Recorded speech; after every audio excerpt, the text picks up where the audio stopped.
Good morning. I want to show you something. Look at the contrast on this tree. The green and the red. The beauty that exists on the underside of the leaves as compared to the fire that's on the limbs above it. The contrasts in yellow and red, and then hints again of green. I find that so fascinating. The beauty that exists in that tree lies in the contrasts that exists on the one living thing. The contrast of green and red and orange all happening at the same time. Those green leaves, we've had some cold frost, some cold mornings. The green is almost frozen in its place, still holding on to summer, while the rest of the tree is moving forward into fall. Contrasts are an amazing thing, and if we didn't have the contrasts that exist in our world, the beauty that would be open to us would be far less. Even in ourselves, there are contrasts. We wrestle with one thing or the other. There are desires we have to be good and kind and loving, and to be a positive contribution to society. And then we have the contrasting self, which we would label as weaker, where we give in to our more unkind selves. We're impatient and we say things that later we regret. This war, this wrestling between contrasts that exists even in our own selves.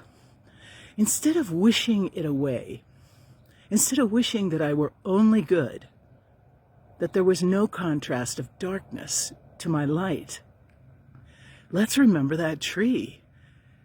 We are who we are at the moment. We are works in progress, like these trees that surround us.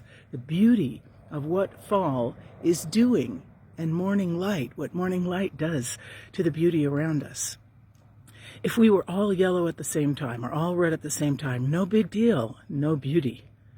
So it's hard to think about. Why would I embrace my darker side, my weaker side? Because that's the whole you right now. That's where you are as an entire person. And if you reject the darker or the weaker sides of who you are, the contrasting sides, you reject yourself. And there's no way to move forward as a whole person. We remain divided, at war with ourselves. So when we look at what we're less proud of, the contrasting elements in our lives, let's look with hope. We look at ourselves with acceptance and love. That's where I am right now. Maybe not where I want to stay, but it's where I am. And then with the appreciation in our heart for what is growing within us, we acknowledge the fact that contrast is necessary. Contrast is motivational.